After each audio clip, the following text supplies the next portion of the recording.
नमस्ते दोस्तों, मैं हूं आपकी एस्ट्रो फ्रेंड मुदिता राज। तो आज हम लोग बात करेंगे मार्स और सन के कंजंक्शन के ऊपर। एक राजा और एक सेनापति जब पत्री में एक साथ कहीं बैठते हैं तो उसका क्या प्रभाव पड़ेगा, वो हम लोग आज डिस्कस करेंगे। उससे पहले हम बात कर लेते हैं कि मंगल किन किन चीज़ों को बताते हैं। मंगल हमारे भाई, हमारे ब्लड रिलेटिव्स, हमारे ब्लड को बताते हैं। मंगल जो हैं वो हमारे पराक्रम को, हमारे करेज को बताते हैं। मंगल जो है वो फोकस है। मंगल जो है फाइटिंग एबिलिटी है। कंपटीशन जो है, compete करने की जो एबिलिटी है वो मंगल है। भूमि, लैंड, वो मंगल रिप्रेजेंट करते हैं। इसी तरीके से सन जो है वो क्या रिप्रेजेंट करते हैं, हमारे फादर को, गवर्नमेंट को, गवर्नमेंट से जुड़ी हुई चीज़ों को, उसके अलावा हमारी बोन्स को, विटामिन डी को, हमारे हार्ट को, ये सन रिप्रेजेंट करते हैं। हमारी वाइटैलिटी को, हमारी जो ओवरऑल इम्यूनिटी है उसको सन बताते हैं। तो अब हम लोग डिस्कस करते हैं कि अगर चार्ट में ये दोनों प्लैनेट्स एक साथ हों तो उसका क्या प्रभाव पड़ेगा। सबसे पहली चीज़ कि ये बहुत पावरफुल कंजंक्शन है। दोनों फायरी प्लैनेट्स हैं और सन जो है और मंगल जो है, सन को आप पाप ग्रह नहीं कह सकते, सन क्रूर ग्रह है, लेकिन साथ ही साथ सन जो है वो सात्विक प्लैनेट है। तो सन के साथ जब मार्स आते हैं तो मार्स जो है वो भी उनका जो सात्विक साइड है उसको अडॉप्ट कर लेते हैं, क्योंकि जब प्लैनेट युति में बैठते हैं तो वो एक दूसरे के एट्रीब्यूट्स को ले लेते हैं। मंगल के भी दो साइड्स हैं, एक पॉजिटिव एक नेगेटिव। अगर हम पॉजिटिव साइड की बात करें तो हम हर अच्छे काम को, मांगलिक कार्य, मंगल सूत्र, मंगल गीत, हम उसको मंगल से जोड़ के देखते हैं, क्योंकि हैप्पीनेस और इसके कारक भी हो सकते हैं मंगल, और दूसरी तरफ डेथ और सुसाइड के कारक भी हो सकते हैं मंगल। तो जब मंगल सन के साथ इन्वॉल्व हो जाते हैं और उनके ऊपर कोई पाप प्रभाव नहीं होता, तो ये बहुत ही अच्छा कंजंक्शन और बहुत पावरफुल कंजंक्शन होता है मेरे हिसाब से। ये किसी भी जातक को लीडरशिप क्वालिटी देता है। क्यों? क्योंकि राजा जो है वो भी जीतना चाहता है और सेनापति जो है वो भी जीतना चाहता है। तो ये आपके अंदर बहुत ज़्यादा अच्छी, एक मैं बोलूँ तो आपके को बहुत बोल्ड पर्सनालिटी बनाता है। ऐसे लोग जो बिना डरे निडर होके कोई भी काम करते हैं, कोई भी बात कहते हैं। तो आप देखेंगे कि आर्मी जनरल्स, मेजर्स या इस टाइप की जो ऊपर एडमिनिस्ट्रेशन की पोस्ट होती हैं, वो वहाँ पे ये लोग जो हैं वो आपको आसीन मिलेंगे, बैठे हुए पोस्टेड मिलेंगे। क्यों? क्योंकि इनके अंदर वो चीज़ बाय बर्थ ये लेके पैदा हुए हैं, वो लीडरशिप क्वालिटी। अब इसका एक साइड इफेक्ट अगर मैं बोलूँ तो, क्योंकि दोनों फायरी प्लैनेट हैं तो ये आपकी बॉडी में पित्त को बढ़ा देते हैं।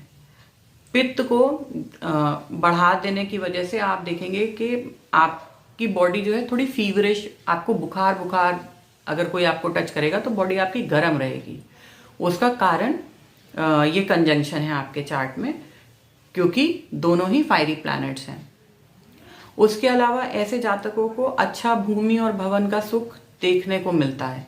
मतलब इनके पास अच्छी प्रॉपर्टीज होंगी, इनको प्रॉपर्टीज की कोई कमी नहीं होगी, लेकिन लिक्विड कैश का इनको थोड़ा सा दिक्कत रहेगी। पैसा आएगा और चला जाएगा, रुकेगा नहीं। तो लिक्विड कैश की इनको प्रॉब्लम क्यों है?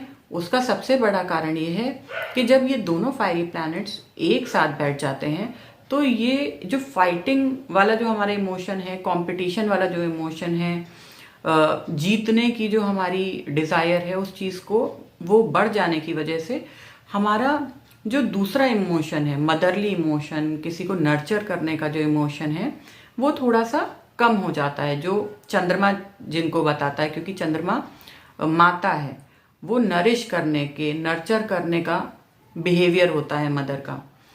तो इस वजह से ये हमारी लाइफ में, और क्योंकि चंद्रमा लिक्विड कैश के भी कारक हैं, इस वजह से आप देखेंगे इन लोगों के पास भूमि और भवन तो कई होंगे, लेकिन मतलब लिक्विड कैश इनके पास, इनके घर में या बैंक में बहुत ज़्यादा अमाउंट में नहीं होगा। वो आएगा और खर्च हो जाएगा, ये भी नहीं है कि मतलब पैसों की किल्लत है, हाँ, बट ये है कि दाल रोटी चलने लायक पैसा इनके पास रहेगा, उससे ज़्यादा पैसा इनके पास नहीं रुक पाएगा।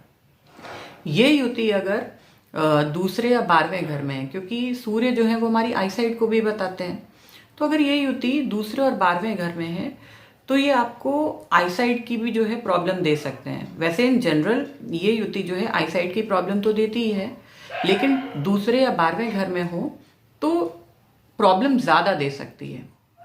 जैसे आपका जो है पावर ज़्यादा हो, अगर यही कंजंक्शन जो है दूसरे 12वें में ना हो के 5वें में हो जाए या 7वें में हो जाए, तो आईसाइट जो है बहुत ज़्यादा पावर आपकी नहीं होगी, लेकिन हाँ, चश्मा फिर भी आप पहनते होंगे।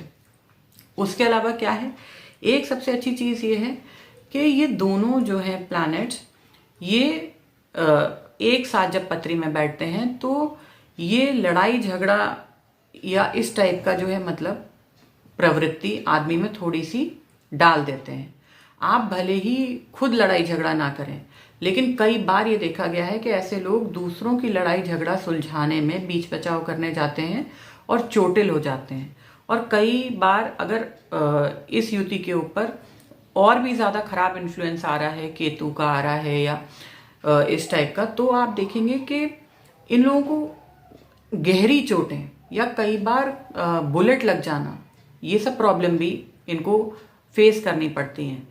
तो जहाँ पर भी लड़ाई झगड़ा हो वहाँ से जो है आप हाथ जोड़िए और निकल जाइए, ना आप लड़ाई झगड़ा कीजिए और ना लड़ाई झगड़ा में बीच बचाव करने के लिए चाहिए।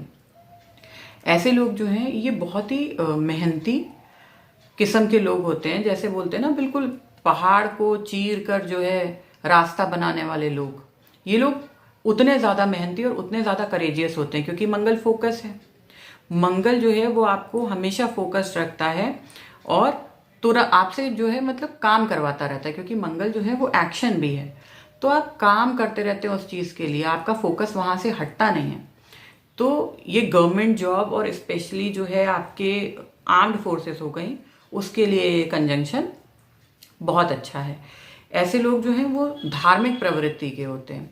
उसका कारण क्या है? उसका कारण ये है कि सन जो है वो आपका सात्विक प्लैनेट है। जब वो मंगल के साथ मिलते हैं तो मंगल जो है वो भी उनके कुछ गुण ले लेते हैं, क्योंकि मंगल जो है उनके भी, मैंने अभी आपको बताया, पॉजिटिव नेगेटिव दोनों साइड होती हैं। तो पॉजिटिव साइड मंगल की सन के साथ ज़्यादा काम करती है। तो ये दोनों प्लैनेट आदमी को बहुत ज़्यादा धार्मिक इसका मतलब मैं ये नहीं कह रही कि रात दिन पूजा करने वाले, मैं कह रही हूँ कि ये लोग, इनके मॉरल वैल्यूज़ बहुत अच्छे होते हैं। किसी को चीट नहीं करना या काम को जो है टालने की जो है आदत इन लोगों में नहीं होती है। ये लोग अपने मॉरल वैल्यूज़ से और अपनी सेल्फ रिस्पेक्ट के साथ किसी भी तरीके का कॉम्प्रोमाइज़ नहीं करते। जहाँ पे भी इनको गलत लगता है, भले इनसे बड़ा हो अथॉरिटी में या इनसे छोटा हो, ये लोग बोलने में हिचकते नहीं हैं। इन लोगों को कई बार देखा गया है कि धन के लिए, धन भी नहीं बोलूँगी मैं, प्रॉपर्टी के लिए इनके ब्लड रिलेटिव्स की से ही जो है थोड़ा सा क्लैशेस झेलने को मिल जाते हैं। जब ये कंजंक्शन जो है थोड़ा उस पर बैड इफेक्ट आता है तो आप देखेंगे, क्योंकि मंगल ब्लड रिलेटिव्स के भी कारक हैं, तो कई बार इनको अपने सगे संबंधियों से भी परेशानी उठानी पड़ती है प्रॉपर्टी के कंटेक्स्ट में। उसके अलावा एक जो बड़ा प्रोमिनेंट कैरेक्टरिस्टिक है, आपको बिना पत्री देखे ही पता चल जाएगा कि ये जो इंसान है इसके चार्ट में मार्स और सन का कॉम्बिनेशन है, या सन अगर अकेला है तो वो या तो फर्स्ट हाउस में होगा या 10th हाउस में होगा। तो आप देखेंगे कि ये कंजंक्शन वाले लोगों के सर पे बाल जो हैं वो कम होंगे, हल्के बाल होंगे, और एज के साथ साथ इनके बाल कम होते जाएंगे। हो सकता है मेल्स में थोड़ा गंजापन भी आ जाए, तो ये वाला प्रॉब्लम इनको देखने को मिलता है। लेकिन क्योंकि सन फेम भी है, जैसे जैसे इनकी एज बढ़ती है वैसे वैसे इनका फेम भी बढ़ता जाता है। तो और इनके बालों का जो टेक्सचर है वो एकदम ब्लैक नहीं होगा, वो हल्का सा जैसे हम बरगैंडी बोलते हैं ना, थोड़ा सा हल्का सा ब्राउन का टच लिया हुआ, क्योंकि सन को बोला जाता है ना उनका शहद जैसा अपीयरेंस है, उनका जो कलर कॉम्प्लेक्शन है, जब आप प्लैनेट्स को पढ़ेंगे उनके कलर और उनके कैरेक्टरिस्टिक्स के बारे में, तो इनके बालों का जो कलर है वो ब्लैक ना होके थोड़ा सा ब्राउनिश टाइप का होता है। तो ये था मेरा एक छोटा सा एनालिसिस। वीडियो को एंड करने से पहले मैं आपको इस कंजंक्शन के लिए रेमेडी जो है वो ये सजेस्ट करना चाहती हूँ कि आप दूध का और चावल का दान करते रहिए अपने मून को स्ट्रॉन्ग करने के लिए, और चांदी का एक चौकोर स्क्वायर टुकड़ा हमेशा अपनी जेब में, अगर लड़की हैं तो अपने पर्स में डाल के अपने पास हमेशा संभाल के रखें। तो इससे आपके चंद्रमा को बल मिलेगा। तो आपको जो लिक्विड कैश की प्रॉब्लम जो है, जो पैसा आके रुकता नहीं है, उसमें आपको थोड़ा रिलीफ मिलेगा। तो ये था मेरा आज का एनालिसिस सन और मार्स के कंजंक्शन के ऊपर। हम लोग जल्द ही मिलेंगे अगली वीडियो के साथ। कैसा लगा मेरा वीडियो ये आप कमेंट करके मुझे बताइए। मेरे चैनल को लाइक कीजिए, सब्सक्राइब कीजिए और मेरी वीडियो को इसी तरह शेयर कीजिए। धन्यवाद।